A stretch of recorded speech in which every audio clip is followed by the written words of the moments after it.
Welcome back. JavaScript complete करने की series में आज हम देख रहे हैं अगले लेक्चर, जिसमें हम सीखने वाले हैं conditional statement in Java script. Java script में कंडीशनल स्टेटमेंट कैसे काम करते हैं। देखिए, कंडीशनल स्टेटमेंट मतलब क्या है। बहुत बार हमें अपने प्रोग्राम में कुछ ऐसे डिसीजन लेने पड़ते हैं कि कब क्लिक हो तो ऐसा होना चाहिए, कब राइट क्लिक हो तो ऐसा होना चाहिए, कब ऐसा हो तो ऐसा होना चाहिए। ऐसे हमें स्टेटमेंट लेने होते हैं, या कभी कभी कंडीशंस को चेक करनी पड़ती है कि मान लीजिए कोई वैल्यू है वो निगेटिव है, पॉजिटिव है, या कोई कंडीशन मैच करती है तो ये होना चाहिए। तो ऐसे के लिए हम इस्तेमाल करते हैं कंडीशनल स्टेटमेंट्स। देखिए, कंडीशनल स्टेटमेंट जावास्क्रिप्ट में चार तरह का यूज होता है। पहला if condition statement. If condition statement ऐसा है कि आप इस पे एक कंडीशन देंगे और अगर कंडीशन आपकी सही होगी तो इफ के अंदर का ब्लॉक जो भी आपने लिखा होगा वो रन हो जाएगा। अगर आप चाहते हैं कि दो डिसीजन हो, मतलब कंडीशन एक हो और आउटपुट दो टाइप में मिले, मतलब जैसे कि हमने कंडीशन दिया कुछ और हम चाहते हैं कि अगर सही हो तो कुछ रिजल्ट आए, गलत हो तो दूसरा रिजल्ट आए, तो ऐसे में आप इफ के साथ एल्स इस्तेमाल करेंगे, यानी इफ एल्स इस्तेमाल करेंगे। लेकिन ध्यान रहे कि आप अकेले एल्स का इस्तेमाल नहीं कर सकते, जबकि आप इफ का अकेले इस्तेमाल कर सकते हैं, जितनी बार चाहें उतनी बार। इसके अलावा अगर आपके पास एक से ज्यादा कंडीशन है, देखिए इफ और एल्स में एक ही कंडीशन में काम होता है। इफ कंडीशन में भी अकेले एक कंडीशन में काम हो जाएगा, इफ एल्स रहेगा तो भी एक कंडीशन में काम हो जाएगा। लेकिन आपके पास ज्यादा कंडीशन है, एक से ज्यादा कंडीशन है, तो फिर आपको इस्तेमाल करना है एल्स इफ। इफ के साथ यानी पहले आप इफ लिखेंगे, फिर अगली कंडीशन के लिए एल्स इफ ऐसे लिखते जाएंगे और लास्ट में आप एल्स लिखेंगे ऐसे। इनके अलावा स्विच स्टेटमेंट का भी इस्तेमाल किया जाता है अगर अल्टरनेटिव टाइप से आप ब्लॉक्स को रन कराना चाहते हैं, एग्जीक्यूशन चाहते हैं, तो इस तरह के लिए आप स्विच स्टेटमेंट का इस्तेमाल करते हैं। अब हम इन सबको प्रैक्टिकली समझते हैं। देखिए, थ्योरी भी आपको बहुत जरूरी है, क्योंकि एग्जाम में थ्योरी भी लिखने को आती है, तो आप थ्योरी भी कंप्लीट करते चलेंगे।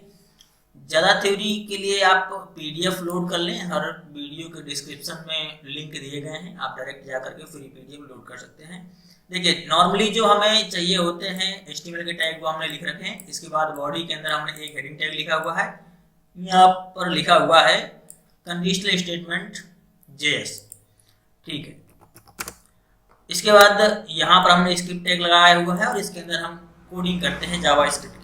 देखिए, सबसे पहले हम एक्स वेरिएबल लेते हैं और उस पर एक वैल्यू लिखते हैं 10, ठीक है। और यहाँ पर हम लिखते हैं इफ। हम चाहते हैं कि ये चेक कर रहे हैं हम कि ये नंबर जो दिया हुआ है एक्स का वैल्यू वो इवन नंबर है या ऑड नंबर है। तो हम क्या करेंगे, हम यहाँ पर इवन नंबर और ऑड नंबर क्या होते हैं, जिसका वैल्यू 2 से पूरा पूरा कट जाए, 0 शेष बचे, वो होता है इवन नंबर, सम संख्या। तो हम चाहते हैं कि x का मॉडुलस कराया जाए 2 से, क्योंकि मॉडुलस कराने पर ही शेषफल मिलता है। और अगर वो बराबर हो 0 के, समझिएगा, x का मॉड्यूल 2 से करने पर अगर वो बराबर हो 0 के तो क्या होगा, सम संख्या होगा। तो हम इसके अंदर एक ब्लॉक बनाते हैं, ये हो गया हमारा इफ का ब्लॉक, और इसके अंदर जो हम लिखेंगे ट्रू होने पर ये चलेगा। तो हम यहाँ पर लिखते हैं डॉक्यूमेंट डॉट राइट और क्या हमें आउटपुट चाहिए वो यहाँ पर हम स्ट्रिंग के अंदर लिख देते हैं। तो हम चाहते हैं कि यहाँ पर लिख के आए इवन नंबर, ठीक है। अगर ये सही होगा कंडीशन तो इसके अंदर कंट्रोल आएगा, और कंट्रोल इसके अंदर आएगा तो ये लाइन चलेगी, ये लाइन चलेगी, तो इवन नंबर प्रिंट होगा। अब एक बार हम इसको सेव करके रन कराते हैं, तो हमें कुछ इस तरह आउट मिल रहा है इवन नंबर, ठीक है। अब हम इल्स का इस्तेमाल देखते हैं। देखिए, अगर हम इसी में चाहते हैं कि इसी में हमें ये भी पता चल जाए कि ये विषम संख्या है कि नहीं है, मतलब अगर हम चाहते हैं कि अगर ये x पे रखा हुआ वैल्यू विषम होता तब तो अभी कुछ नहीं प्रिंट करता, लेकिन हम ऐसा कर रहे हैं कि अगर सम हो तो प्रिंट करे कि सम है, और विषम हो तो प्रिंट करे कि विषम है। तो हम यहाँ पर चाहते हैं ऐसा करना, तो हम फिर एक और बार कोड लिखते हैं डॉक्यूमेंट डॉट राइट। ऐसा करते हैं, हम इसी को कॉपी कर लेते हैं ऊपर वाले को, और इस पे बस वैल्यू चेंज कर देंगे। कॉपी किया, यहाँ पर पेस्ट कर लेते हैं और यहाँ पर लिख देते हैं ऑड नंबर। तो ये हो गया हमारा सम और विषम चेक करने का, यानी इवन और ऑड नंबर चेक करने का प्रोग्राम। अब हम एक बार इसको सेव करके फिर से ब्राउजर से ओपन करके देखते हैं, रिफ्रेश करते हैं, तो इवन नंबर लिख के आ रहा है, ठीक है, क्योंकि ये सम संख्या है। एक बार हम नंबर चेंज करके देखते हैं, सपोज करते हैं हम यहाँ पर 5 कर देते हैं। अब एक बार सेव करके और रिफ्रेश करके वापस रीलोड करते हैं तो देखिए ऑड नंबर हो गया। तो इस तरह से आप कंडीशन स्टेटमेंट का इस्तेमाल करते हैं। अब हम देखते हैं इफ एल्स। तो हम यहाँ पर वेरिएबल चेंज कर देते हैं। देखिए हम यहाँ पर एक टाइम नाम का वेरिएबल लेते हैं और इसमें असाइन कर देते हैं कोई टाइम, जैसे 5 हमने असाइन कर दिया, कोई भी टाइम असाइन कर दें। अब यहाँ पर हम चेक कर रहे हैं कि अगर टाइम कम हो, थोड़ा समझिएगा, हम डायरेक्टली लिख रहे हैं, अगर टाइम कम हो 10 से, ठीक है, तो यहाँ पर प्रिंट होना चाहिए गुड मॉर्निंग।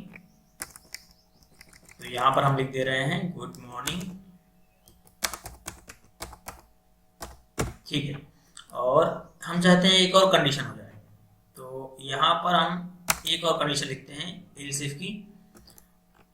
और यहाँ पर हमने लिखा कि अगर टाइम कम हो 20 से, 24 घंटे का फॉर्मेट लेते हैं, अगर टाइम कम हो 20 से तो यहाँ पर प्रिंट हो गुड डे। और यहाँ पर हम चाहते हैं कि अगर इसके अलावा कोई टाइम हो तो उसके लिए प्रिंट किया जाए गुड नाइट, ऐसे हम लिख देते हैं, ठीक है, गुड नाइट। अब हम इसको एक बार सेव करके और रन करते हैं। अभी हमने 5 टाइम दिया हुआ है तो 10 से कम है, 10 से कम है तो ये लाइन चल जाएगी और गुड मॉर्निंग प्रिंट हो जाएगा। सेव करते हैं, सेव करके एक बार रन करते हैं, रिफ्रेश करते हैं इसको, तो गुड मॉर्निंग प्रिंट हो गया, ठीक है। अब हम थोड़ा सा इस वाली कंडीशन को चेक करते हैं, यानी टाइम हम करते हैं 20 से ऊपर। जैसे हम करते हैं अगर 20 से मतलब 10 से ज़्यादा रहे और 20 से कम, तो हम कहते हैं कि 18। सेव किया और सेव करके एक बार रन करते हैं तो गुड डे, ठीक है। और एक बार इल्स वाली कंडीशन चेक करते हैं। इल्स तब चलेगा जब ये दोनों कंडीशन फॉल्स होंगी।